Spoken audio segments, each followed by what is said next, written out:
My name's Carlton. I'm a winch paramedic at Newquay. My role is to be placed onto the ground or onto a vessel. So it could be an immediate rescue, or it could be a medical incident on a fishing boat or a cruise liner or anything like that. My name is Captain Debs Bhattacharya. At Newquay, we provide helicopter search and rescue support to the Maritime Coastguard Agency. So we operate up to 200 miles off the coast and cover Cornwall and Devon. As information is being passed on the radio, you build up a mental picture. We realised pretty quickly before we'd left our base here that it was a pretty time-critical incident from all the radio chatter. My perspective was to get ready as quickly as possible. We were alerted that there was a potential rescue occurring at Bassetts Cove on the north coast of Cornwall. We scrambled. It transpired that out of a group of 4 people, 2 had been swept into the cave as they were walking around the beach trying to get back to the cliff path. Cliff rescue teams on the bluff had managed to pass a life jacket attached to a piece of rope into the cave with the oncoming tide, but could hear the 2 but could not actually see them. The male casualty grabbed hold of this life jacket and he was dragged out into the mouth of the cave. He lost contact or lost grip with the life jacket, and so he was now being tumbled in the surf. And as I said, it was a 12-foot wave, so quite a big sea state, and he just could not get to the shore. It was communicated pretty much between us all immediately. He's come out, there he is. The crew moved me into the area where he was, which was the mouth of the cave. It was a boiling pit of white foam and regular waves. Jason was the winch operator, so between them, they came up with a plan, and between Yogi, the flying pilot, and myself, we positioned the aircraft overhead the casualty. The casualty was being washed around, so we were continually having to maneuver the aircraft to keep up with him and keep track of him. In better conditions, I'd be able to cast a strop over him. I just had to physically grab him and get him battered by the waves a lot. It washed my glasses off my face, and it was difficult to breathe. They were hit by another series of waves, and Carlton lost his handhold on the casualty. The casualty, fortunately, was swept into a small gully from which the cliff rescue team could grab him, and we winched Carlton back to the aircraft. Really, it was only when Carlton arrived back in the aircraft that we realised that this whole rescue had taken a substantial toll on him. He was exhausted, he couldn't catch his breath, and that was largely because he'd been submerged several times by the waves.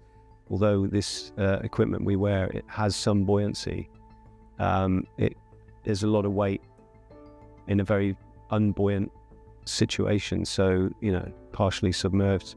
Jace is obviously up quite high. He can't adjust for every wave that's coming in. Jason, the winch operator, who'd previously been a paramedic, swung into action, and he put Carlton on oxygen. The cliff rescue team on the bluff then reported on the radio that casualty was deteriorating rapidly and needed swift evacuation. We asked Carlton whether he was able to go down on the wire to pick up the casualty, and to our amazement, he actually said yes. So he came off oxygen and went down on the wire with 2 rescue strops, managed to get the casualty into 2 strops and bring him back up to the aircraft. Carlton tended to his casualty, and we really thought that, nothing further was amiss. However, on landing on the Treliska helicopter landing site, we could see that Carlton was visibly weakened. As he staggered towards the ambulance, Jace went out and helped him, just supported him to the ambulance.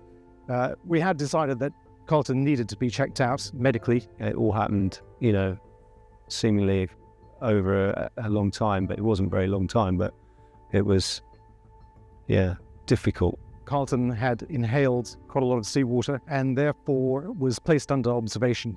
The casualty was also placed under observation overnight. So we returned to Newquay as a crew of 3. I had some oxygen in the cab from Jace because he knew I needed a bit. So I think because of the whole combination of things, they wanted me checked out in hospital. The Billy Deacon Award recognises the bravery and selflessness of the winch paramedic.